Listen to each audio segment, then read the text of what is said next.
Olá pessoal, tudo bem com vocês? Sejam bem-vindos ao Além da Capital. Estamos de volta. Meu nome é Luiz Gustavo. E eu sou a Luciana. Hoje estamos com um convidado muito importante, muito legal, que eu queria dizer que é meu amigo pessoal, conheço ele há mais de 10 anos. E, Lu, fica à vontade para apresentar ele. Eu não conheço o nosso convidado, mas eu já sei que ele está meio em família aqui pelas nossas conversas anteriores. E eu sei que ele tem uma história muito especial e uma história que eu posso dizer que é uma história de sucesso. Eu espero que você considere ela uma história de sucesso. Hoje a gente está com o Jorge aqui. Eu vou ler toda a descrição, porque é difícil. A gente tem uns convidados aqui poderosos. Então, eu preciso ler. O Jorge, ele é advogado há 6 anos, especialista em Direito Empresarial e Civil, formado pela Uniara e pós-graduado pela GV e pela USP. Isso aí. E tem um LLM também, que eu vi ali no LinkedIn, que a gente não pode deixar de considerar. E hoje ele tem a única boutique de direito aqui de Araraquara. Eu ouso dizer que é a única boutique de direito do Brasil.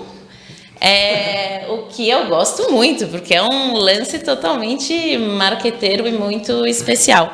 Mas a boutique de direito que tem o nome de Lopes Vieira Advogados Associados. Bem-vindo, Jorge. Gente, obrigado pelo convite. De fato, estamos em família aqui.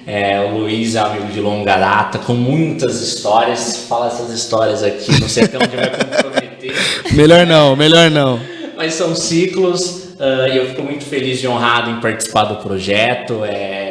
Como eu já havia comentado antes, é um projeto sensacional. O nome é muito cativante, sem dúvida prestigia muito o interior aqui de São Paulo. E espero hoje, com a história aqui, com a bate-papo, com a resenha, contribuir com o podcast, com alguma coisa e de alguma forma poder inspirar outras pessoas que estão nos vendo. E quem sabe não viraliza algumas pílulas, né? Nunca se sabe. Vamos tentar. Gente, eu amo esses convidados. A gente teve as pílulas da Eduarda, a gente vai ter as pílulas do Jorge. Isso aí. Né? Eles são demais. Os nossos convidados já vêm com propósito, né? Já, fazer as pílulas ali, bombar. Com certeza você vai fazer o podcast bombar. E, Lu, eu te falei, né, entre off, que o Jorge é um amigo meu de longa data. Ele mesmo brincou que a gente tem muita história, muita coisa legal, mas são ciclos, né? Mas, Jorge, eu te conheço, a Luciana, como falou, também sabe um pouquinho de você pela questão, né, uma situação em família que aconteceu entre a Luciana e a irmã dela. Mas para quem está assistindo a gente, tá, seria interessante e quer saber um pouquinho de você, um pouquinho da sua carreira, de onde você veio, né, um pouquinho da sua trajetória no direito. E, novamente, muito obrigado por você ter aceitado o nosso convite. Vamos lá, obrigado. Vou fazer uma observação aqui, contar a minha história, né, sobre o escritório rapidamente. Essa boutique poderia não ser a primeira, a única do Brasil, mas existem tantas outras aqui, né? Existe com esse nome? No Brasil. Em Araraquara, nós somos a única então. boutique que temos hoje. Estamos nos transformando para um outro formato, até explico no meio do podcast. Mas sobre minha história, é mais uma do povo brasileiro sofrida e que está lutando para conquistar alguma coisa, conquistar o seu espaço, né? No mundo, claro que não tem tantas oportunidades, nunca e jamais terá oportunidades para todos. Mas eu venho e ainda sou de um bairro muito periférico. No passado, ele foi considerado, era apelidado de Carandiru, e ainda sou de lá, moro lá, por uma opção de preferir investir na minha carreira, na minha atividade, no meu trabalho, nos meus projetos profissionais, para uma vez consolidado, bem enraizado, estruturado, para que eu pudesse crescer. E aí nessa jornada, em um determinado momento, eu consegui uma vaga logo com 15, logo no início dos meus 15, 16 anos, de office boy em um escritório de advocacia. E eu, como um cara filho único, mimado e teimoso, já tinha uma grande paixão pela advocacia, de bater boca, discutir, não se conformar com algumas coisas, e eu sempre buscava questionar. E a paixão pela própria atividade, que é quando a gente assiste filmes que tem advogado, essas histórias, dramas, eles são muito legais. E quando eu tive essa oportunidade de office boy, de trabalhar dentro de um escritório de advocacia, conhecer, ver como que é tudo isso daí, eu despertei uma paixão, falei, é isso que eu quero, essa loucura, essa correria, é o caos, e foi onde eu comecei a seguir, né, até chegar ao curso de Direito. Eu estudava no IEBA, tive um período estudando à noite, e minha vocação já começou logo no terceiro colegial do IEBA, que eu não sei se você lembra, você sabe, eu tinha falado que eu reprovei no terceiro colegial. No meio do terceiro colegial ali, eu já tinha feito a prova, estudei na Uniara, pagado tudo, e aí vem uma laspina da massa ali, ó, reprovado. Vamos lá, faz um recurso. Tinha algumas razões para que acontecesse essa reprovação, que se deu por falta.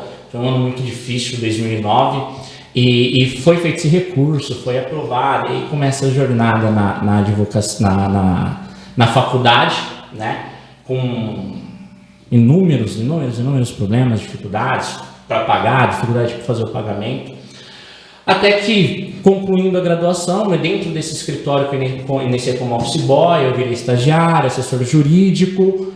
Ainda no último ano da faculdade já fui aprovado na OAB, fui dispensado no último ano meu mesmo da faculdade, no final do ano, colando o grau, e falei, é agora para abrir o escritório, é a oportunidade que eu sempre quis, e iniciei a minha jornada na advocacia, abri o meu escritório, e aí nós vamos caminhando aí até os dias de hoje. Né? Mas o seu sonho sempre foi ser advogado? Sempre ser advogado e ter o próprio escritório. Esse foi o seu sonho? Esse foi. Não tinha dúvida, nunca quis outra coisa. Na faculdade você é muito induzido a fazer concurso, você não vira juiz, que ganha muito, tal, estabilidade, que é uma coisa que eu não acredito que exista, estabilidade, eu acho que não é ilusão, mas sempre foi o meu foco, sempre foi o meu sonho. E quando eu sou dispensado, no final logo que eu terminei a faculdade, falei, agora é o momento de abrir. Já estava me projetando para fazer isso, né? Uhum. E teve algumas circunstâncias. Dentro do escritório tinha um grande contrato lá, que a empresa acabou entrando em crise, e o discurso, num primeiro momento, para mim foi, Jorge, a gente tem esse contrato, você sabe, e você hoje já é um advogado. E naquele momento, dentro do quinto ano, tinha sido já aprovado na OAB e na pós da AGV, em São Paulo, que tinha um valor, na época era R$ 1.600, e eu ganhava 900. E eu não tinha promessa de ser efetivado no escritório. Ninguém nunca me prometeu nada. Eles falaram, rompeu esse contrato, nós vamos te dispensar. Mas na verdade é porque eu já também não era um dos melhores funcionários, e eu entendo isso. Se eu estivesse no lugar deles, faria a mesma coisa. Eles me dispensaram, falei, FGTS eu vou pegar agora, seguro-desemprego, tenho 3 meses para estudar em São Paulo, mais estadia, e vou ver o que vai acontecer, né? Aí é engraçado porque o seguro-desemprego, quando eu fui receber, fui dar entrada e falou, você não tem direito, você está devendo 2.000, porque alguém em Goiânia recebeu meu seguro-desemprego. Minha conta era, seguro-desemprego eu vou ganhar um salário mínimo, tenho mais 7.000 de FGTS, multa, vai dar uns 10.000 e milão ali para me manter mensalmente. Só foi FGTS, esse seguro-desemprego foi recebido depois de 3 anos, porque alguém recebeu num outro lugar, no meu nome, que eu trabalhava como pescador. Não, mas ainda bem que você é advogado, né? Sim, mas o problema na época foi que frustrou todos os meus planos, né? A minha conta era, eu vou me manter 6, agora já não dava mais, era 3, e aprovado, tendo que pagar 1.500 por mês, mais deslocamento, às vezes tendo que dormir em São Paulo. Falei, quem ganhava R$900? Endividado, nome sujo, nossa, ferrado, com empréstimo. Falei, não dá. Aí meio que foi a primeira frustração aí. Eles me dispensaram, mas como eu era muito decidido, eu falei, eu quero isso, nunca mais, na verdade eu nunca entreguei currículo. Esse foi meu pai querendo fazer eu trabalhar, minha mãe tem que trabalhar, surgiu essa oportunidade, e a hora que eu fui mandar embora, eu falei, aqui é meu escritório e vai dar tudo certo, e vou pra cima. Então, em momento algum eu desviei esse caminho. Mas é muito focado, né? E uma história de muita coragem, né? Porque com tantos desafios, eu acho que tem o desafio que você falou de vir de um bairro... Da quebrada ali, né? Pra interior ali, ainda no passado, apelidado de Carandiru. Então, um bairro da quebrada, numa situação humilde, com os pais que batalhar para pagar a faculdade, ainda tomar uma rasteira dessa na hora que você entrou na GV para pagar uma história de muita superação, é uma história, na verdade, que é o que eu estava falando, de muito foco, né? É isso que eu quero, não importa, eu vou conquistar isso, não abro mão. E na faculdade é interessante, porque em 2015 o salário mínimo era menos de R$400. O curso de Direito era 630. Meus pais não tinham como ajudar. Falei, vou dar um jeito. Ainda no terceiro ano. Prestei, fiz, fechou, aprovado. E aí, primeiro, leva a reprovação. Podia parar ali e falar, puta, vou fazer mais um ano e vou perder o dinheiro que eu paguei. Aí deu certo. Aí depois falei, puta, e agora como que eu pago a faculdade? Não tem como. Não, foi tudo na coragem, né? Não planejou nada. Zero planejamento. Aí, o meu chefe, né, do escritório, do Fernando Passos, o Ebert, tudo, falou, vamos conseguir te ajudar com uma bolsa. O Fernando Ebert falou, se precisar de algum livro, vou te dar, me fala que eu te ajudo. Aí eles me deram uma bolsa de 50%, ganhava 360, que era o salário mínimo, a faculdade caiu para 320, né? E aí foi essa jornada aí. Para ir para a faculdade, que tinha os ônibus que iam para o IEBA, ali para algumas escolas, eu pegava os ônibus escolares e até que minha mãe conseguiu dar uma moto, acho que no terceiro ano, que facilitou. E como que você sente essa formação, né? Com base nesse foco que você tem e essa... A sua história e a sua formação no direito até você chegar onde você está hoje. Como eu me sinto? Quando eu olho tudo isso, eu fico muito orgulhoso, eu fico muito feliz, porque, cara, eu sei que não é para qualquer um num primeiro momento. Eu acredito que todos conseguem, né? E aí foi que nasceu um terceiro objetivo meu, além de ter o próprio escritório. Segundo grande objetivo meu de ter o próprio escritório era de tentar impactar as pessoas, mostrar, vai pra cima que dá. O dinheiro não é uma justificativa, porque tudo que eu fiz foi sem dinheiro. Abrir escritório foi sem dinheiro, entrar na faculdade foi sem dinheiro, estudar na pós em São Paulo foi sem dinheiro, na USP foi sem dinheiro, abrir este novo escritório eu já tinha, mas aí eu levei um tom, foi tudo sem dinheiro, né? E as pessoas têm, eu vejo, né, num primeiro momento, por onde eu moro, de outras pessoas que eu conheci com grandes histórias, que elas acabam desistindo simplesmente por um dos motivos, em ficar focando no dinheiro. Então surge essa grande coisa dentro de mim de querer impactar dentro da área jurídica, né? Outras pessoas, outros advogados, mostrar ou inspirar. Falar, é possível isso lá mesmo onde eu moro hoje, as pessoas olham para mim, assim, dentro do local que eu moro, tive amigos próximos que morreram baleado, outra grande parte foi preso. Então eu me torno fatalmente uma exceção de onde eu venho, né? Isso o pessoal olha e já fala, você ganhou, você venceu, quero seguir seu caminho, uns falando de fazer faculdade. Puta, e é aí que eu começo a falar, valeu a pena tudo isso, não por dinheiro, dinheiro é uma consequência, né? Quando você começa a ver isso, fala, puta, valeu a pena, tá valendo a pena todo o esforço, né? Com certeza. Essa é uma parte só da jornada, que até os dias de hoje, puta, vem uns tombos atrás de tombos. Não, mas é bem por aí, é uma parte da jornada, é uma parte da sua história. Jorge, você falou que você vem de um bairro de periferia, né? E naquela época, tinha pessoas que você via que iam para a faculdade? Ou vocês não se tem essa imagem, tipo, de ver aquela pessoa, o cara tá indo estudar? Não tem nenhuma referência nesse sentido de pessoas que iam para a faculdade. Às vezes a grande parte, eu também era da turma que matava a aula, para jogar bola principalmente, isso aí não tinha jeito. Mas hoje é difícil lá naquela época era difícil, assim, primeiro, né, é um lugar que eu tenho muito orgulho, porque eu acho que ali, acima de tudo, me ensinou a forma de tratar as pessoas, ainda mais hoje, dentro do escritório, o modelo que nós temos, lidar com as pessoas simples, entender o porquê que as pessoas pensam daquele jeito. Então, ali é um lugar que é uma faculdade da vida, principalmente da forma de tratar as pessoas, né? Mas, nossa, perdi o raciocínio da sua pergunta. Alguém que fazia a faculdade.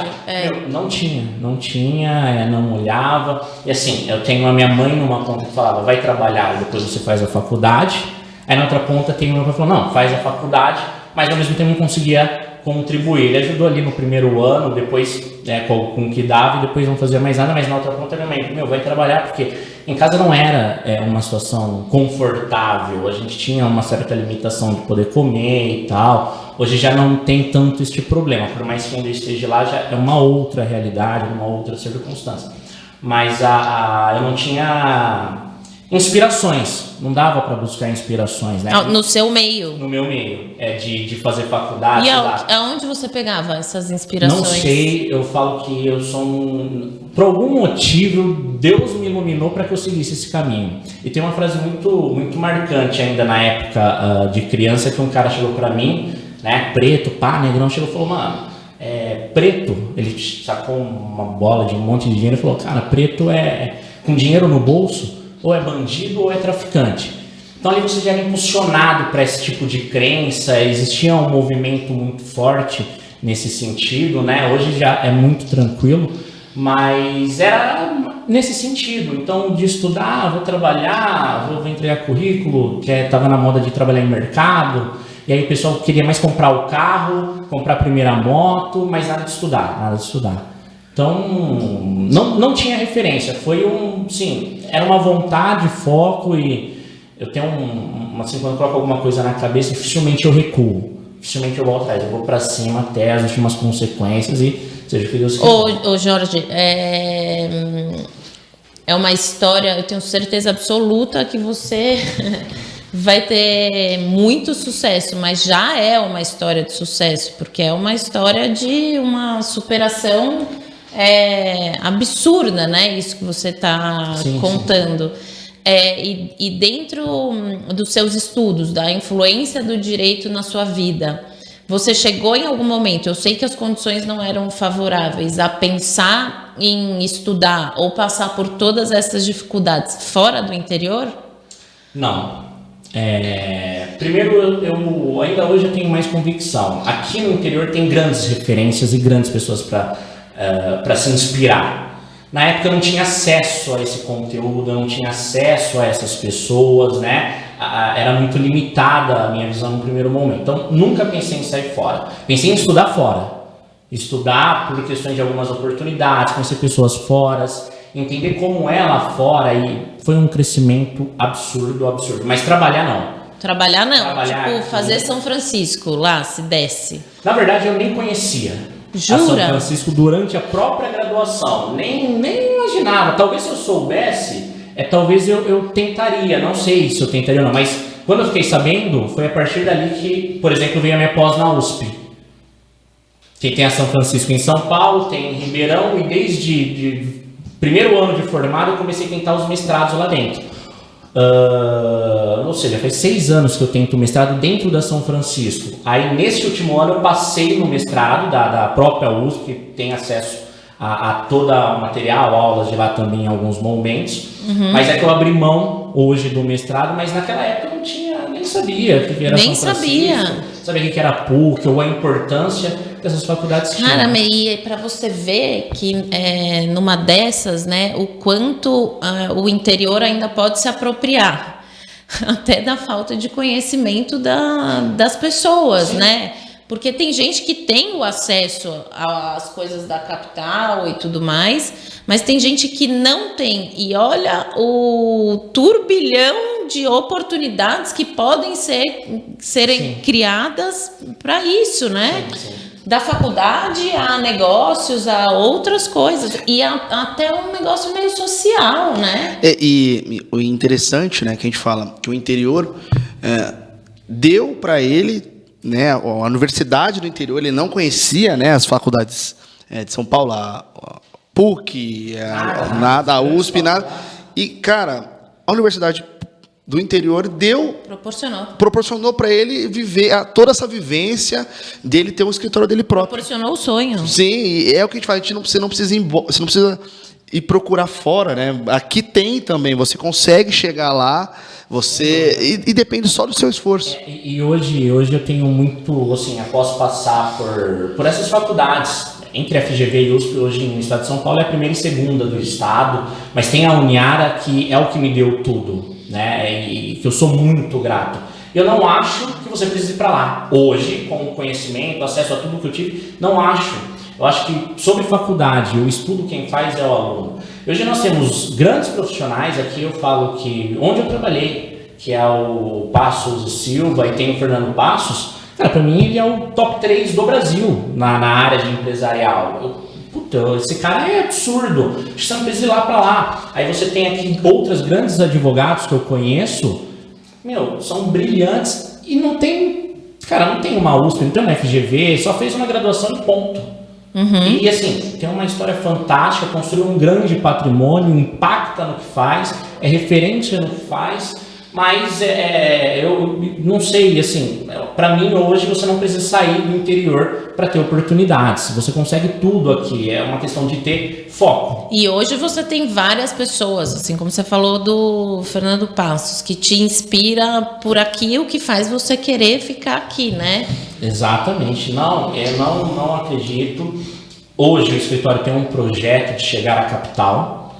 Ele tem um projeto. Agora ele tem, faz sentido, mas num primeiro momento eu falei, quando eu estudava lá, surgiram grandes oportunidades de trabalhar em grandes empresas. Uhum. E assim, com salário de 4, 5 mil, estudando lá, e aqui eu sequer pagando minhas contas. Eu falei, vou continuar aqui, vou acreditar.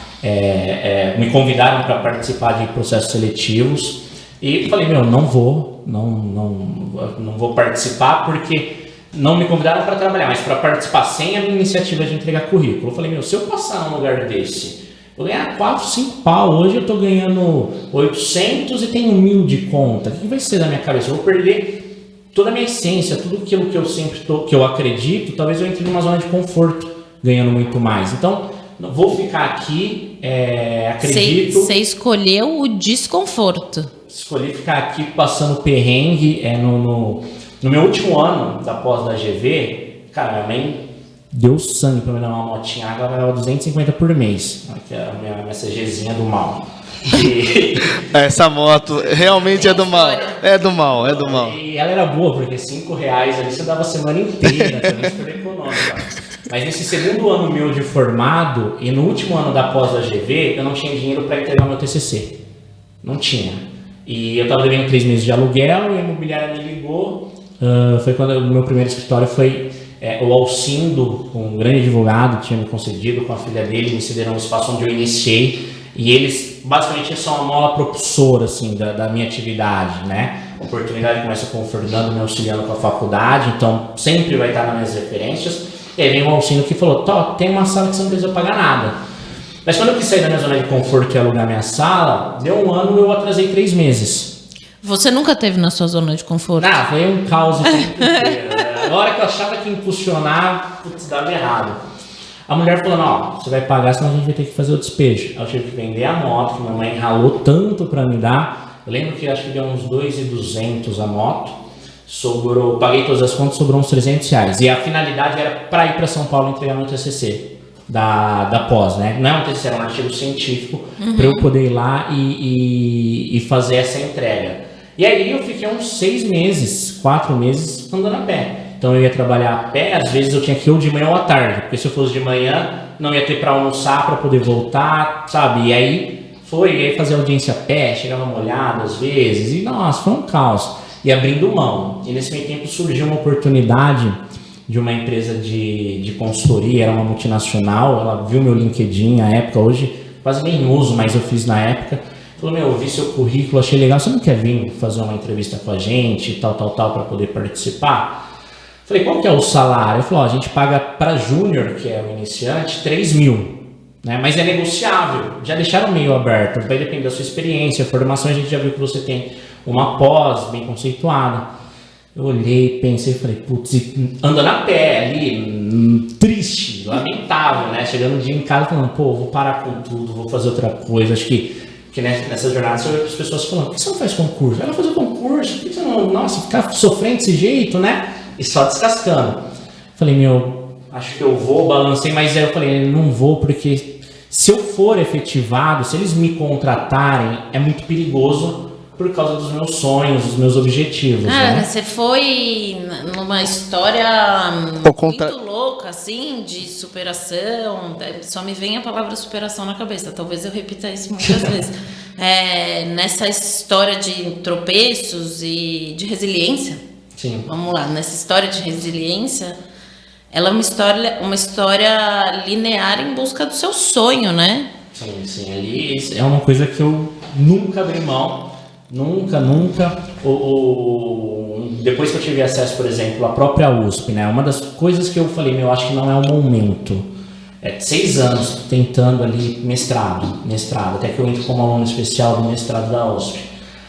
E aí, nessa saga, esse ano, entendendo um pouco mais de empreendedorismo, entendendo do escritório, tudo que daria, foi assim, a primeira vez que eu abri mão de alguma coisa que eu queria muito, mas não que eu abri, abrir mão temporário. Sim. Porque hoje eu entendo que, assim, independente da faculdade que você estudar, isso não te faz um melhor profissional. Você pode estudar, fazer após online, uma faculdade online, na esquina e no top. O que vai fazer a diferença é a forma que você trabalha, o conceito, a sua prestação de serviço, coisas que a faculdade não ensina. A faculdade te ensina a aplicar a lei no curso de direito, e não dá tempo, não faz sentido para a faculdade.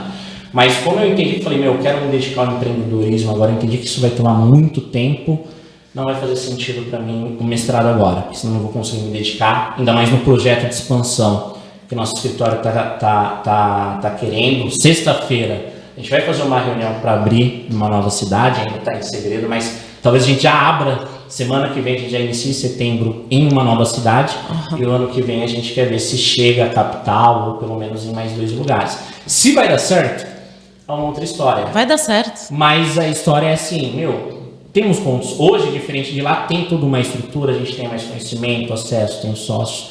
Mas uma vez focado ali, é isso aqui, não dá para abrir mão. Eu, pelo menos, sou do tipo que não aceita renunciar a uma coisa que eu acredito que vai dar certo. Prefiro quebrar a cara, perder tudo, do que abrir mão e falar, putz, se eu tivesse feito isso e tal, para não ter arrependimento. Eu prefiro quebrar a cara, mas eu não abro mão. Não abro. Também é inegociável abrir mão de um objetivo. Tá certo. E você tá falando bastante, né, Lu, agora do escritório, que você vai abrir em outras cidades.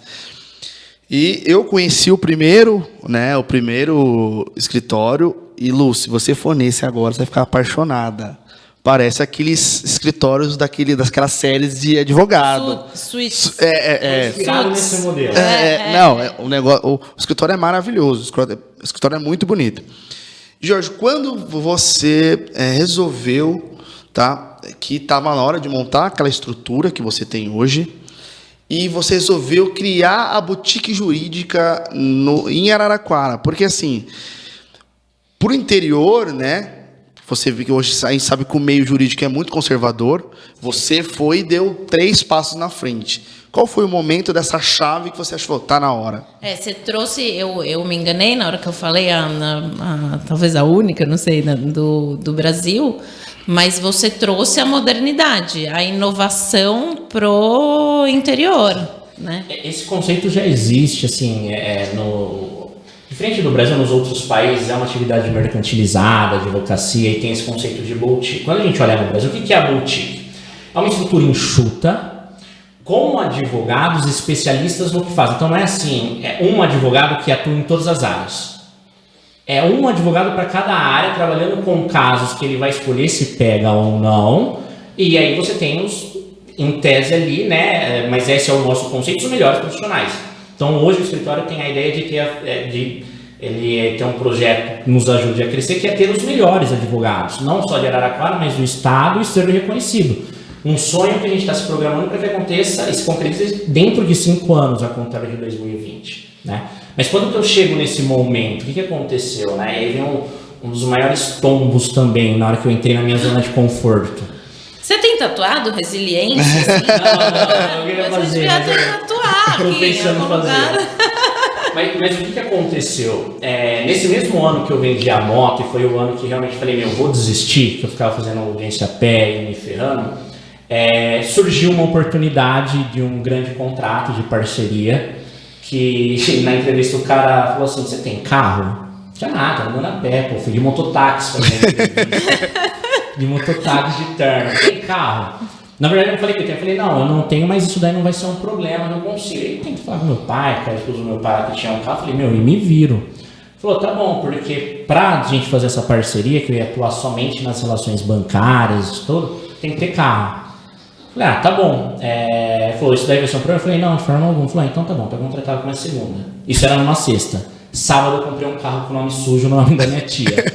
Eu falei, aí entre entrada e parcela dá uns 1.500. Vai ter que ser, eu vou ter que acreditar. Mas foi aí que começou a mudar.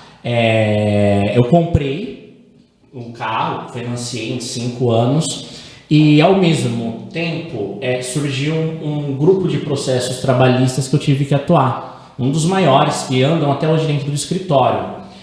Mas você não é trabalhista? Ou você atuava? Naquela época... Tá fazendo tudo? Tudo.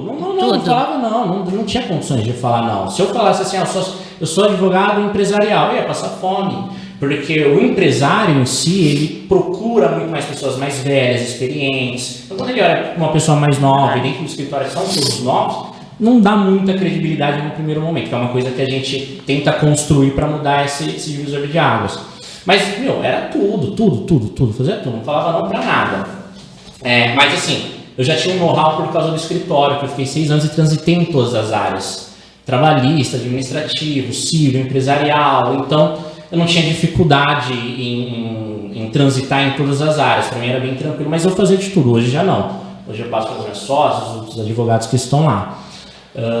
Então, o que aconteceu? Nesse momento, veio um processo trabalhista, um dos maiores do escritório até hoje, que me deu um grande volume financeiro. Assim, grande volume, para quem ganhava R$1.000. Lógico. Qualquer coisa é um grande volume financeiro. Lógico. E aí foi rodando, consegui quitar o carro em 1 ano e meio, não esperei os 5, quitei ele bem rápido. E aí eu comecei a captar muita coisa. Era muito processo, atendimento, e o que aconteceu? Eu entendi que eu cheguei numa ponta, que ali eu ia começar a cair. Então eu não conseguia mais dar atenção para o cliente, não conseguia retornar sobre o processo, eu vi que eu perdi algumas oportunidades, e o gatilho foi a hora que eu vi um cliente que falou assim, Jorge, eu não te contratei porque eu não estava conseguindo falar com você. E era um pedaço de R$50.000.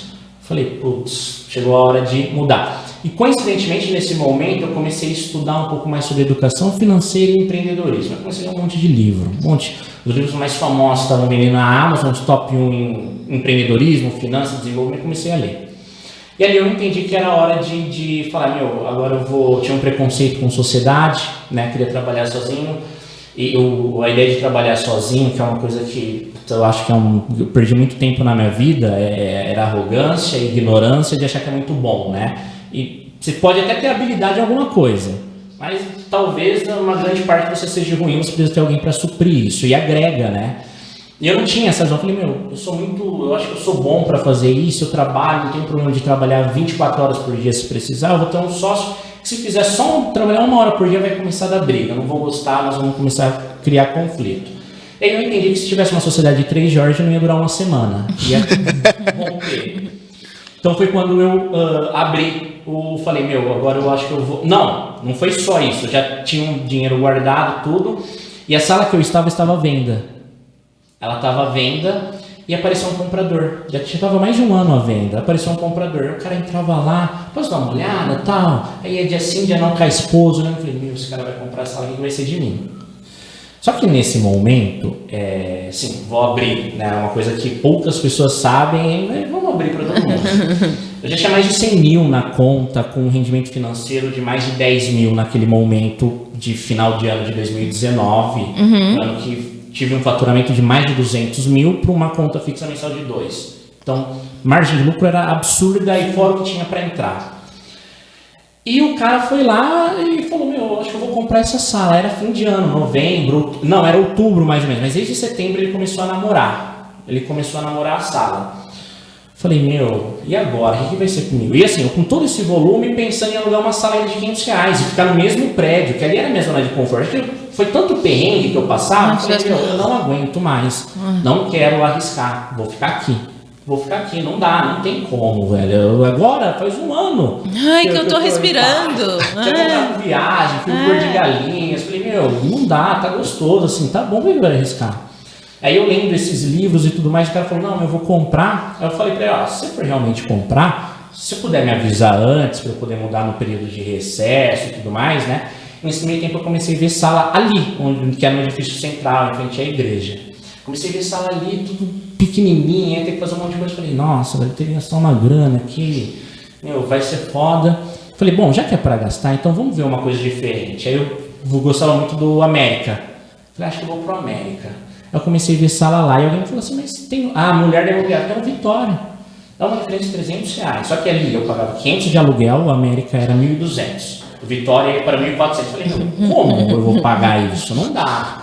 Fui no Vitória, olhei, tal, olhei umas 3, 4... No América, olhei umas 3, 4 salas. Não gostou? Não, gostei. Já, pra mim já era maravilhoso. Eu falei, meu, olha que lugar bonito. Ela falou, você não quer dar uma olhadinha no Vitória? Tava chovendo, tava sem nada pra fazer. Eu falei, mulher ficou insistindo. Eu falei, tá bom, vou lá ver. Cara, cheguei lá, pau, era outra coisa, outra realidade, com a sacada e tudo mais. Aí eu conheci um advogado, falou assim, cara, o Vitória é um novo ponto comercial de Araraquara, e a cidade vai crescer tudo pra lá, é ali. Aí um dia eu acordei atacado, assim, tem uns dias que eu acordo inspirado para tomar decisão maluca que eu não tomaria em dias normais, eu refletiria mais. Falei, você quer saber? Vou. Dá nada. E aí eu estava investindo no mercado financeiro. Estava com 100 mil aplicado. Então, qualquer variação para cima era R$1.000 que eu ganhava. O mercado varia todo dia. Sim. Então, ele aprendeu sozinho a fazer. Mas não Na recomendo. Não recomendo ninguém. Foi esse momento, eu quase acho que... Não sei por que eu não entrei em depressão também. Acho que é um momento que passou na minha cabeça em suicídio. Porque o meu grande problema é que assim, eu comecei com R$1.000. Joguei lá, trocando ideia com os amigos nossos, com o Bamba, a Fer, todo mundo ali e tal. Não, vamos, tinha. O Bamba quebrou 3 vezes, falava que chorava tomando banho. Eu falei, não dá pra quebrar, porque eu tava ganhando. Mas entrava com um volume pequeno, até que em novembro eu falei, quer saber? Tinha uma reserva, eu falei, vou jogar 100 mil. Cara, na hora que eu entrei no mercado com esse volume financeiro, aí eu já estava resolvido em ir pro Vitória. Eu falei, se eu ganhar 2% ao mês, e isso daria para fazer por dia, que é uma grande bobagem, né? Mas era a minha visão, eu pago um Vitória todo mês, eu fico brincando com esse dinheiro. Cara, não existe mágica, né? Não demorei para aprender isso aí. E foi triste. Aí, só que qual foi o grande problema? Que até então eu estava perdendo, mas eu tinha pouco volume financeiro. Em 2 meses eu fiz 30 mil. Novembro 15, dezembro 10, janeiro mais uns 5. Eu peguei uma parte de dinheiro, já remobilei todo o escritório, de vidro, suítes, contratei arquiteto e tal, mas já estava tudo no meu planejamento, eu só ganhei para dar um pulo, para dar um gás. Falei, nossa, agora já era, estabilidade financeira, acabou, tô feito, agora é só eu administrar, fazer o negócio prosperar. Se estava contando que a partir do momento que constituísse uma sociedade, poderia dar errado no primeiro ano, mas eu tinha um aporte para fazer. Mas você abriu mão da arrogância, do isso, aquilo. Não, aí eu estudando, eu vi que eu não ia crescer sozinho e que eu era muito ruim e precisava de outras pessoas. Aí entrou uma primeira menina que trabalhou comigo, que era minha estagiária, a Carol, que é minha sócia, e depois uma outra amiga minha, que era a Júlia Pagotto, que trabalhava em outro lugar, e conheci ela e falou assim, tô cansado, quero sair desse trabalho. Eu falei, ela é muito boa em trabalhista. Eu sabia fazer, mas ela era top, né? Eu falei, vai ser ela, vou chamar. Conversei com as duas, ainda tinha medo das duas terem atrito, porque a Júlia, ela é meio apegada. Eu falei, você não vai achar que tem concorrência, mas viraram amiga e me excluem de tudo hoje. Não chama nem por happy hour delas. Júlia aí. E Carol. Júlia e Carol, ele tá reivindicando o happy hour aqui. Vocês. É rap das gears só. Júlia e Carol. Então me chama. Deixa eles. E ele tá guardando isso há quanto tempo, Jorge? Você tá com essa rusga no coração? tô até aliviado de falar assim, né? Durante um podcast eles vão brigar comigo depois. Mas aí foi o que me fez sair foi o cara falar que queria comprar a sala. Eu falei, se o cara aparecer que quer comprar amanhã, eu tenho que sair. Aí foi quando eu comecei a procurar. E aí nesse procurar eu fui pro Vitória, conversei com as minhas sócias, estruturando. O nosso escritório foi inaugurado numa sexta-feira. Ganhou os 30 pau, investiu no coisa, pronto. Sexta-feira 13 foi a inauguração do escritório. Na segunda-feira, 16, 15, lockdown. E aí, antes do dia 13, no primeiro dia de março, ali um dia depois do carnaval, esses 100 mil que eu tinha, mais de 100 mil, né, virou os 80, porque pandemia, a bolsa caiu, fala que vai virar pandemia, lockdown, pau, cara, falei, vai recuperar, e eu ficava ali, no outro dia, menos 10, em menos de um mês eu estava perdendo um HB20 completo, e aí foi levando ferro, março e abril, então assim, nessa altura, o escritório já estava totalmente reformado, pronto para operar. E vocês estavam com cliente, operando com cliente? Não tinha nada. Assim, tinha o que eu carregava. Era o que eu tinha de cliente dentro do plano. Era 1 ano pra gente trabalhar em conjunto, se adaptar, aprimorar o negócio. Ele ficou olhando pra mim do tipo, você tá prestando atenção na história dele? Não tinha nada. E eu saí de uma dívida de 2 mil para 4, 5 por mês. Não tinha mais 100%. Eu tenho uma participação menor, porque eu cedi para elas, e dentro dessa participação, a gente ainda combinou, antes de começar o negócio, que 50% ficava no caixa. Então a gente pegava 50% dentro da participação de cada um. Dividir entre os 3. E o que significava isso no melhor mês? Para mim, por exemplo, que saí dos 20 mil, R$800. As meninas, 200, Bom, 300. você voltou para aquilo que você estava. zero. Mas era esperado. O que não era esperado era eu perder tudo. Ali eu falei, já era, o escritório teve um mês que deu negativo, aí a Júlia já entra em desespero, vou ter que fazer empréstimo, vai dar tudo errado, e eu já não estava mais emocionalmente bem, falei, perdi tudo, quebrei. Quero me matar. Quebrei, e nesse meio tempo... Nem comecei e já quebrei. Já quebrei, aí nesse meio tempo surge uma dívida da minha mãe muito alta, e aí já não tinha mais dinheiro, não tinha para pagar, não dava, não tinha o que fazer, zero, quebrou, né? Aí eu fiquei, acho que uma semana assim, abaixo, falei, não, tem que reerguer, tem que ver o que vai...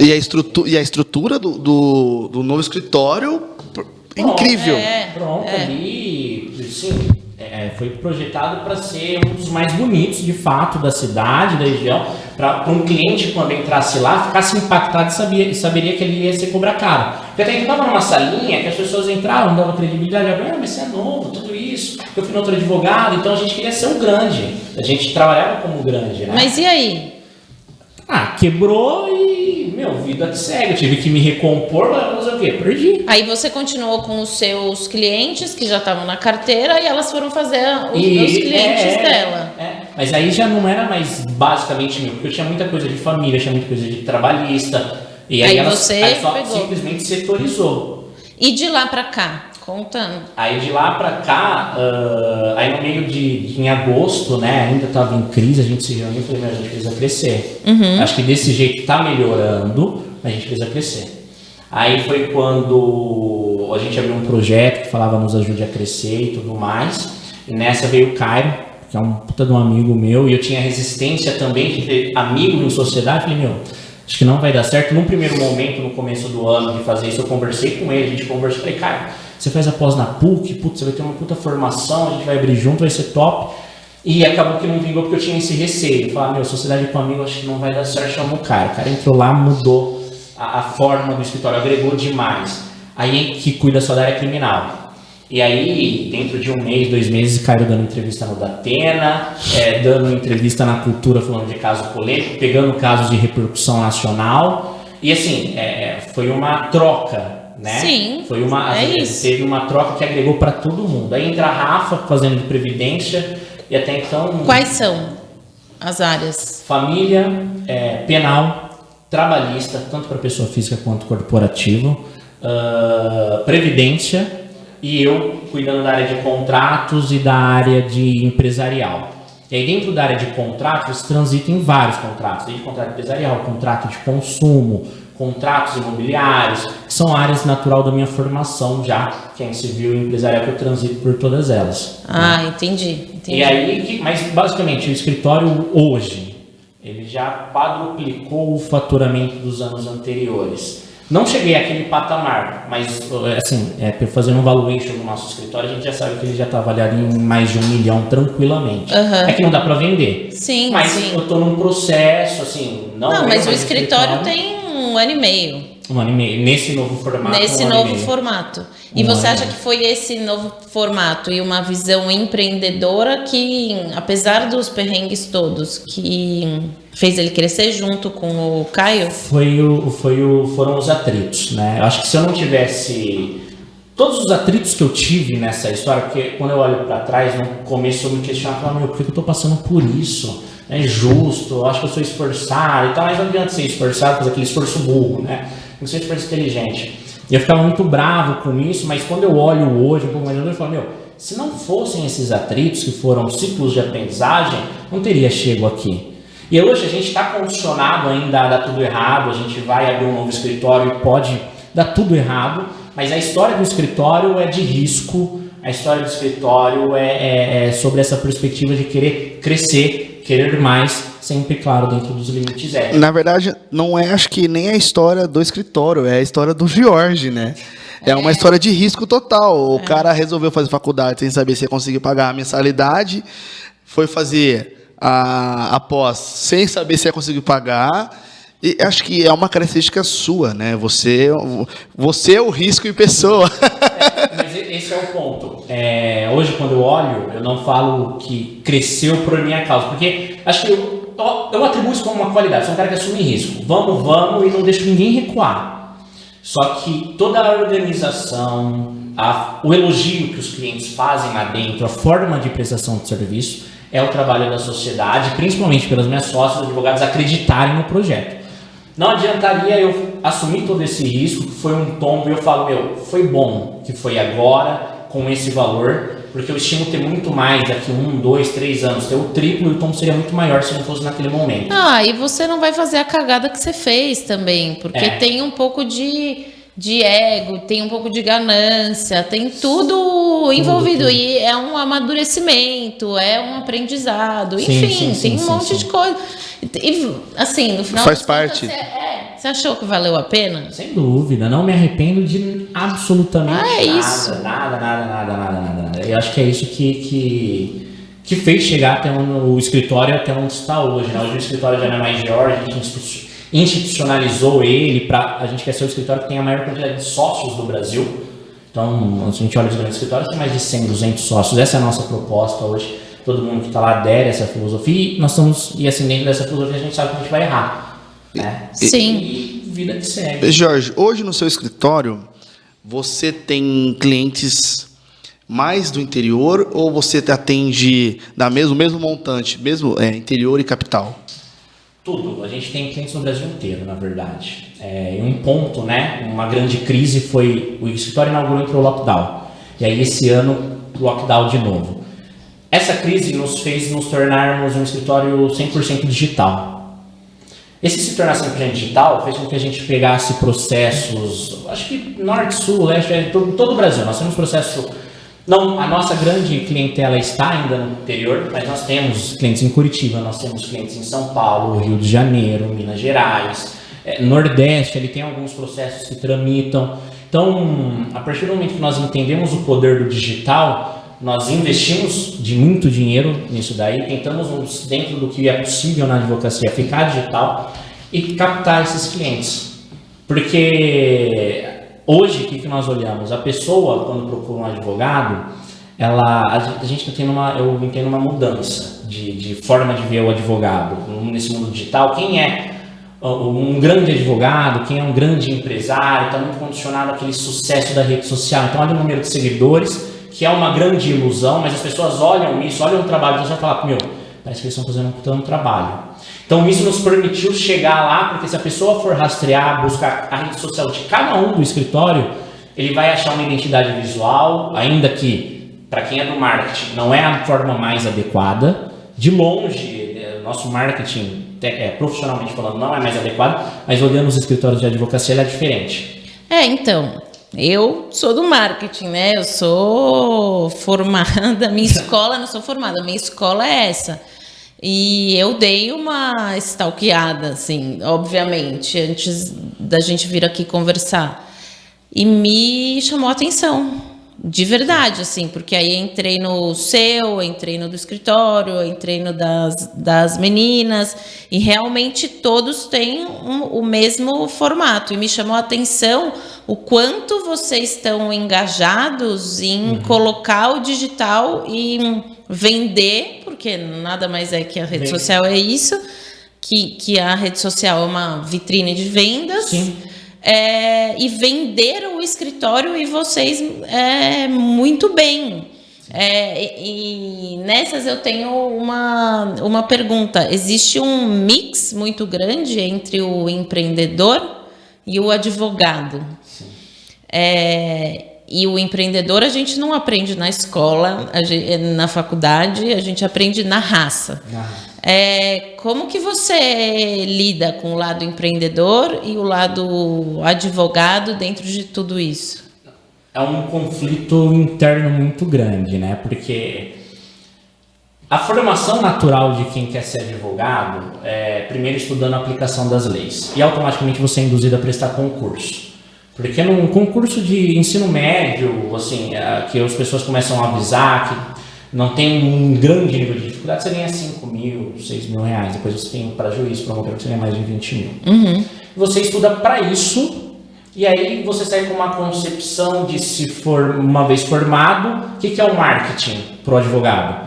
Faz o cartão, sai entregando, networking e aposta no boca a boca. É isso.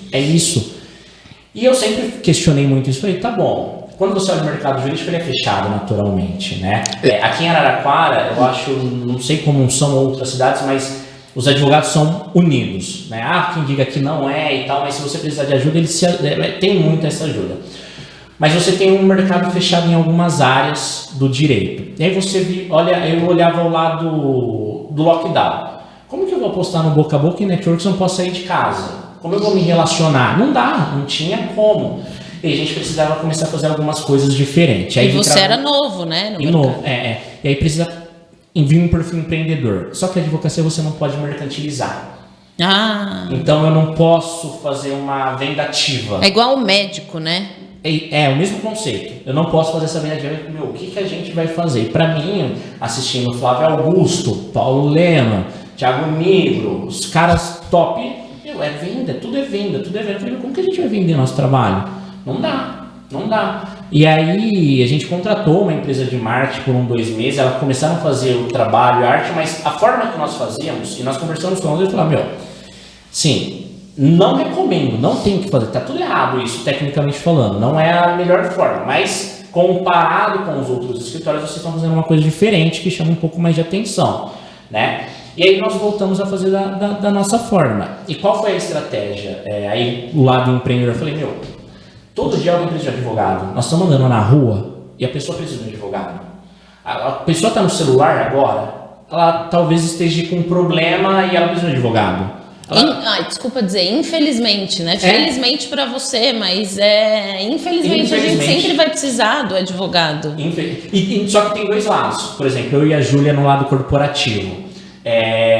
A gente tenta auxiliar as empresas para poderem crescer. A gente fala, você precisa aprimorar mais o seu negócio, a gente quer te ajudar, né? Aí tem a parte da família, do divórcio, o cara do contrato. Tem infelizmente também. Mas felizmente ninguém gosta. As pessoas de empresa, por exemplo, é só na hora que dá o pau. Aí tem a cultura do litígio, de brigar, deixa processo, vamos fazer na cor, tal, que é uma coisa que a gente abomina, né? Mas a gente olhava e falou, todo dia eu tô na rua agora, eu tô cruzando com alguém, só que eles não sabem que a gente é advogado. E aí era pior ainda quando alguém me ligava próximo e falava assim, você é advogado? Eu falei, não é possível que não saiba que eu sou advogado. A gente precisa fumegar na rede social. Aí entendendo rede social, Google Ads, e aí a nossa estratégia não é uma venda ativa.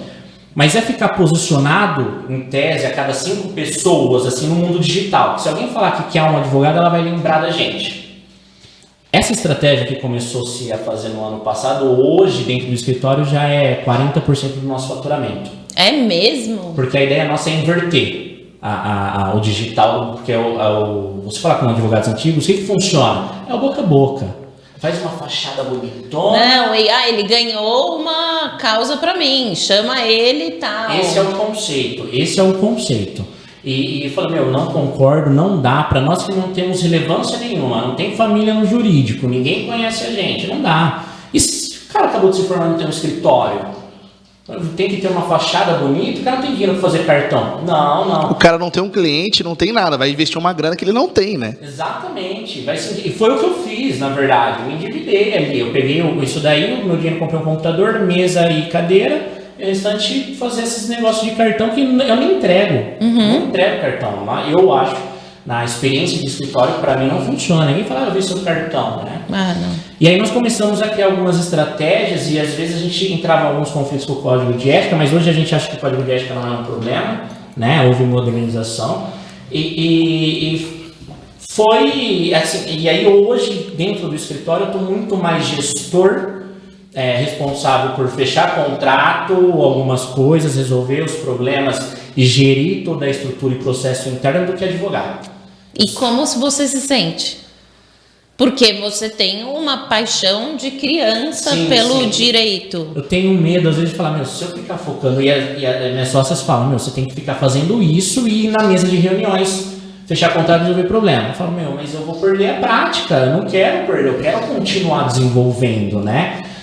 Mas é muito difícil isso, é muito difícil, cada vez mais eu vou me encaminhando para fazer esse papel de gestor. Porque aí a gente olha no escritório, faz reunião toda sexta e fala, vamos olhar os nossos números, vamos olhar, a gente tem as nossas metas, fizemos um OKR lá que dentro do direito nunca ouvimos falar, não, vamos aplicar e aí você vai se afastando, né? Então hoje a gente tem a nossa estagiária que nós estamos na esperança que ela passe na OAB e ela vem me sucedendo na minha área de atuação cada vez mais, sempre sob a minha supervisão, mas ela fazendo tudo sozinha, né? Então ela tocaria esse novo escritório que nós fôssemos abrir ela coisa, mas se der tudo certo, mas eu vou me afastando do sentar e deixa eu ver essa petição. Em alguns casos muito assim, Jorge, quero que você faça. Você tem que fazer, porque se não for você e se eu descobrir, não vai rolar. A balança tá mais pro empresário do que pro advogado. Mas dentro do time, o time assim, é muito qualificado e hoje a ideia é que na minha ausência o escritório rode. Não, lógico, você ainda tem seus clientes, você atende, mas você está à frente do escritório como empresário mesmo, tocando o negócio. Hoje eu me vejo muito mais como empreendedor do que como advogado propriamente. E ainda mais agora, né, com a possível abertura de mais 2 escritórios, já você não vai conseguir mais estar presente nessa mesa de reunião atendendo os seus clientes. É um desafio que a gente está vendo como nós vamos solucionar, porque a gente quer abrir, a gente entendeu o que é possível, e tudo por causa do digital, né? E como vai ser? A gente entende que agora vai ser uma loucura, vai ter que estar mais presente, participando, vai ter que fazer um novo investimento para contratar e tudo mais. Mas é um problema muito sério esse advogar e empreender. É meio incompatível, porque eu olho o escritório hoje, acima de tudo, como modelo de negócio. Então, nesse podcast vai ter um modelo de negócio que vai dar rentabilidade. O escritório é a mesma coisa, não é somente ir lá, pegar um processo e entrar com a ação. Com um modelo de negócio, e aí é uma coisa que eu sempre coloco entre sócios, todo mundo, com o escritório. Como eu vou voltar a ganhar o que eu ganhava em 2019? Porque eu estou abrindo mão hoje, focando no longo prazo. Vou parar de ser imediatista e focar no longo prazo. Então, como faz para voltar isso? Mas não só eu. Como eu faço, por exemplo, com as minhas sócias com 1 ano de advocacia, ganhar mais que a média de mercado, ganhar mais do que se vocês fossem entregar currículo hoje, mostrar que dá resultado, para o Caio que já tinha 3 anos, como eu faço para você entrar e ganhar mais do que você estava ganhando até hoje? Como você faz? E aí a gente olha esses números, olha a estratégia e é difícil advogar e empreender. E como que você sente, já que você é um advogado e um empreendedor, esse mercado aqui no interior? Para você e para todo mundo. Tem oportunidade para todos, para todos. É aquela frase, só fracassa quem desiste. Só que na minha história eu penei, chorei, quis desistir, andei a pé, foi 3 anos, 4 anos penando. abre um modelo novo, um investimento muito alto, quebra, né? Mas está dando resultado, estamos crescendo, estamos sujeitos a um ciclo de crise. Mas tem oportunidade para todo mundo. Tem oportunidade para todo mundo. O grande ponto que quando você começa a ler algumas coisas e tal, é aquilo que 95% desiste. Não tem oportunidade para todo mundo, mas tem oportunidade para aqueles que não desistem. E aí vem um elemento sorte que eu acredito. Ah, foi um golpe de sorte? Tudo bem, mas na hora que ela chegou, você estava preparado. Estava pronto. Tá bom, deu sorte? Ótimo, mas essa sorte não ia acontecer se eu não tivesse preparado, se eu não tivesse pronto para assumir aquele risco. Então, tem para todos, mas infelizmente muitos acabam desistindo. Mas eu sou da filosofia que se você não desistir, acreditar e continuar brigando, não tem como dar errado. Você vai penar, você vai sofrer. Mas fatalmente eu acho que o momento vai dar certo. E assim, né, Jorge? Principalmente para quem não vem de uma família estruturada financeiramente ou de uma família já com advogados, tem que penar. Tem que penar, não adianta. Não. Assim, eu acho que pode ter aquele que acabou de se formar e pega um processo milionário, que a hora que ele ganha vai mudar a vida dele, mas eu acho que é exceção. Eu acho possível, mas acho exceção. E eu não acredito nisso, nunca quis acreditar nisso. Eu sempre olhei o escritório como uma forma de gerar receita e aumentar a cada mês. Mas, cara, dificilmente, ou eu até hoje não... Na verdade, eu conheci um cara que pegou um processo e nessa brincadeira ele tirou dentro do seu segundo ano, já por causa de um processo, 400 mil reais. Mas assim, é o único que eu conheço. Sim. Eu acho que é uma minoria. Para cada 100 é um.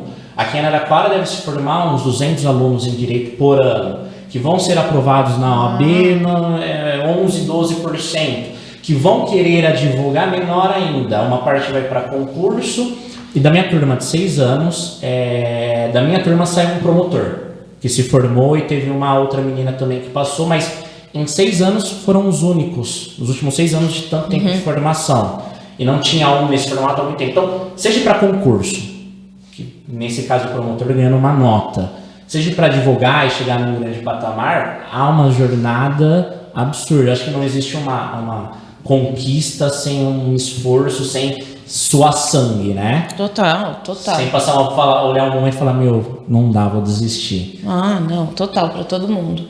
Você tem mais alguma pergunta aí na cabeça? Não, eu acho que não. Eu acho que foi...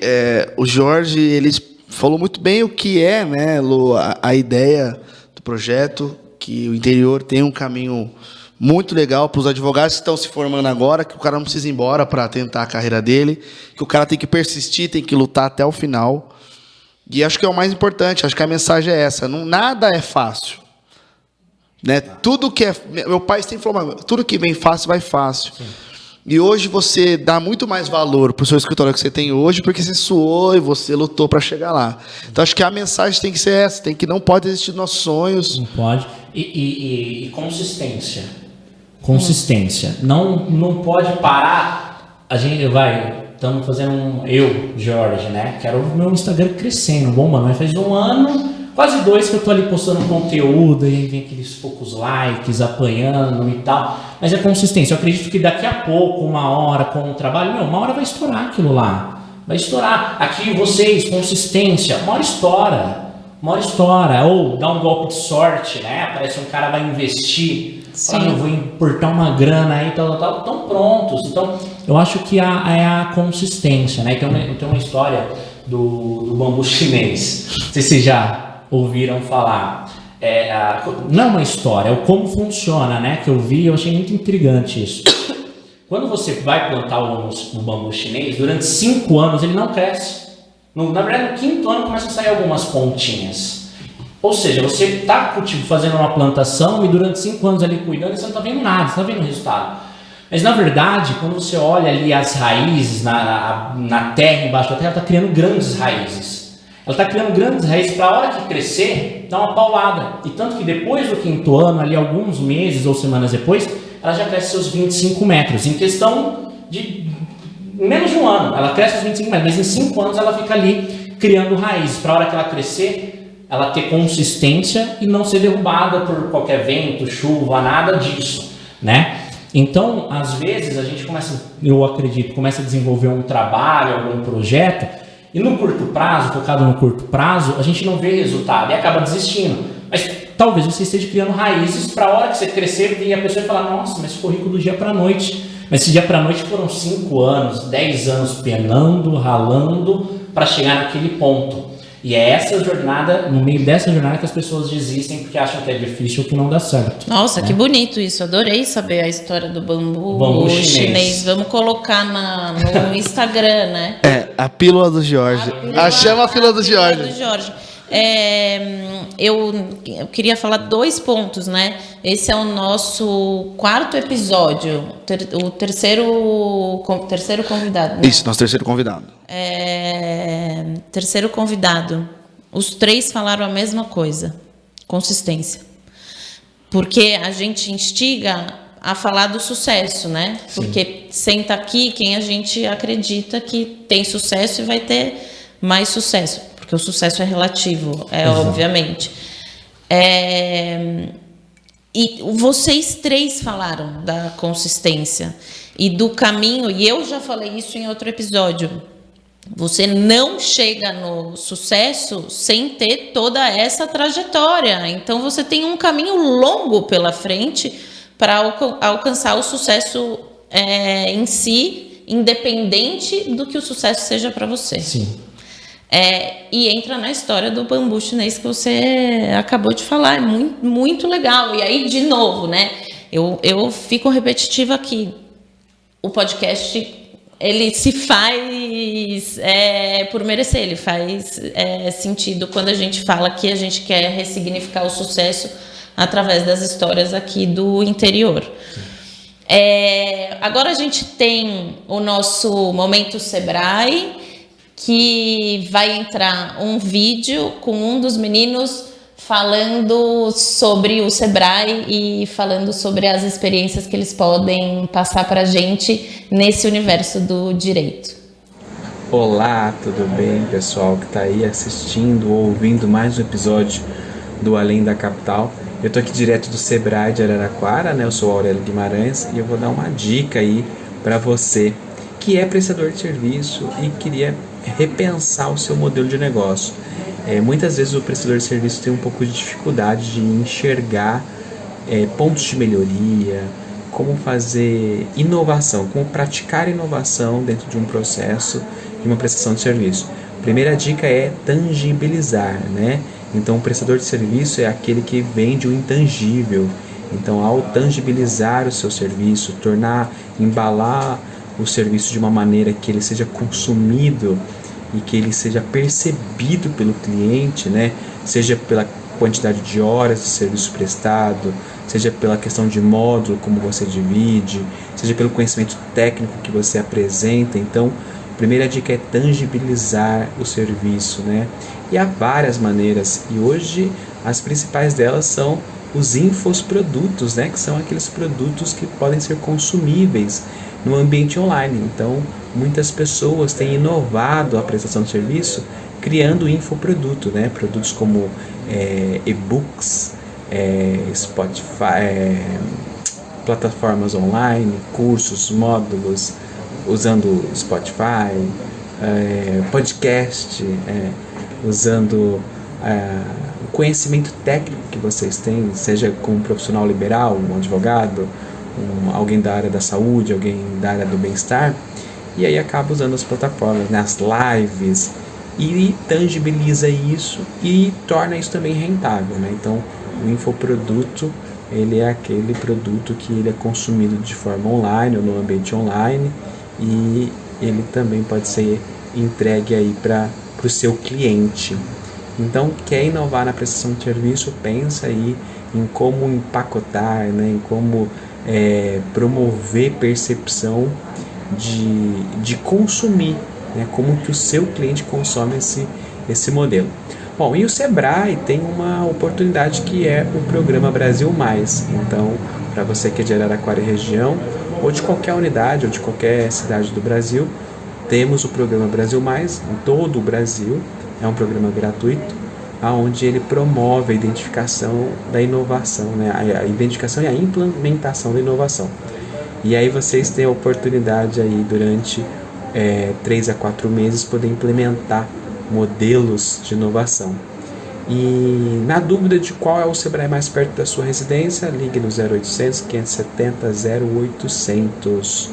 Então a dica nossa é: tangibilize seu serviço, mostre para o seu cliente, agregue valor e pesquise um pouco sobre infoprodutos, tá bom? E até a próxima. Obrigado pela oportunidade e a gente vai continuando por aí com mais dicas no Além da Capital.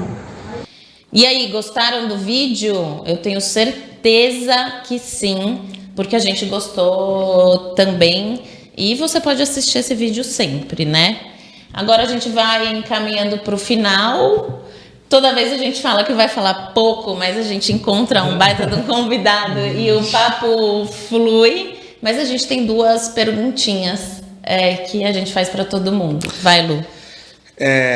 Jorge, o que o interior significa na sua vida pessoal, na sua vida profissional hoje? Cara, acho que tudo. O que eu tenho, o que eu conquistei, a minha história até aqui é graças ao interior. É graças à faculdade daqui, é graças à minha casa daqui, é graças a grande parte dos clientes que confiaram em mim aqui na cidade. Então, eu acredito muito no potencial do interior, acredito muito no potencial de Araraquara. Nunca passou na minha cabeça em sair dessa cidade. Hoje a gente pensa em expandir por uma questão de oportunidade, mas antes a gente quis criar nossas raízes aqui, nos estruturarmos aqui para dar novos passos. Então, Araraquara, o interior em especial, é tudo. É tudo. Hoje significa tudo para mim. Não tenho o que criticar ou falar que falta oportunidade, isso ou aquilo. Eu acho que não. As oportunidades estão aí para todos que não desistirem aproveitar. E é isso. No interior não tenho críticas ao interior. Que legal. Nada. Que legal. Agora é a minha vez. O que é sucesso para você, Jorge? Meu, sucesso é uma palavra que eu foi uma coisa que eu já briguei muito comigo, que queria saber o que era, porque nós estamos numa fase de olhar rede social e olhar as pessoas te venderem, por exemplo, cursos, muitas das vezes, te falando, tenha sucesso na sua área, tenha sucesso na sua profissão, e o cara passando com um carro. Quando você olha para aquilo lá, por exemplo, eu com 29 anos, olhando o cara com 25, 27, porque tem crianças de 13 anos, 18 anos estourando, ganhando milhões, e eu aqui lutando com uma Serasa, né? Passei essa fase, mas... E eu começo a olhar aquilo e falava, será que isso é o sucesso? É ter um carrão, ter uma casa? Porque é isso, quando você olha a rede social hoje, o sucesso na rede social, ela é isso. E aí eu comecei a me autoconhecer mais, estudando melhor, e eu entendi que o sucesso não é nada, o sucesso não está atrelado a questões materiais. Sucesso é você poder acordar e poder lutar pelo seu objetivo. E o teu objetivo, quando você tem um objetivo principal, você atingiu ele, você vai traçar novos sonhos, novos objetivos. Então, para mim, o sucesso é eu poder ter a oportunidade de acordar e lutar por aquilo que eu desejo. O sucesso é eu poder ter pessoas à minha volta que eu posso contar. E acima de tudo, o sucesso é eu poder ter a oportunidade de poder brigar por aquilo que eu mais desejo. Se eu consigo fazer isso, eu já tenho sucesso. Para mim, isso é um sucesso. Eu sei que muitas pessoas nem isso conseguem. E não entendem isso. E é isso que um dia eu quero, por algum motivo, mostrar, impactar as pessoas. Mostrar, eu acho que eu tenho uma história que talvez possa agregar. Tem outras, tantas mais sofridas. E o que é o sofrimento? O sofrimento de cada um é relativo. O cara que está dormindo na rua, às vezes tem uma situação muito pior que você não pode comparar. Não é justo. Cada um consegue aguentar um fardo. Então não gosto de comparar a minha história com a sua, porque a dificuldade que vocês passam é diferente da minha, cada um tem o seu limite. E dentro desse conceito, sucesso para mim é a oportunidade de eu me levantar também e poder conquistar e mudar aquela situação que eu estou vivendo hoje. Isso para mim é o sucesso. Jorge, você é muito inspirador, de verdade. Obrigado. Assim, você tem uma história muito bonita. Tatue resiliência. Tatue resiliência em algum lugar aí, porque você tem uma história de resiliência. Falei isso no começo. Eu tenho certeza que você vai ter o sucesso ainda maior do que você tem hoje, porque você tem consistência. e porque você sabe aonde você quer chegar. Assim, muito, muito bonito.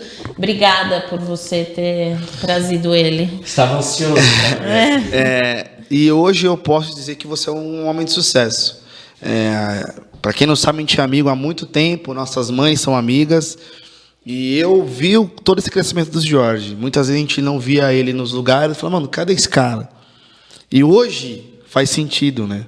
Hoje eu vejo ele estando na minha frente, que às vezes que ele não estava com a gente, não foi porque ele não quis estar, porque ele estava lutando pelo sonho dele. Então, Jorge, eu sou extremamente orgulhoso, estou muito feliz de você ter aceitado o nosso convite. E, novamente, você é um cara de sucesso. Tenho certeza que a sua mãe está muito orgulhosa de você. Eu, como amigo, nossos amigos estão muito orgulhosos de você. Você é uma referência para a gente e vai ser referência para muita gente. Então, muito obrigado por estar aqui hoje e muito obrigado por ter aceitado o nosso Eu convite. que agradeço o convite de estar aqui. Estava ansioso a hora que eu fiquei sabendo. Estava seco para vir aqui. E muito obrigado. Parabéns, acima de tudo, pelo projeto. E gostaria de voltar. E você sabe que você estava Gostaria de voltar. falando e eu pensei assim em falar e você completou. Tenho certeza que daqui a alguns anos esse podcast vai ser ainda mais o sucesso que a gente quer que ele seja e você vai estar aqui para completar um pedacinho da sua história que ainda vai muito Sim, além. Se Deus quiser. Como foi o 2021 até. Vou profetizar. 2035, mais ou menos. Cacete. Porque não é a longo prazo, é a longo prazo. Longo prazo, consistência. Justo.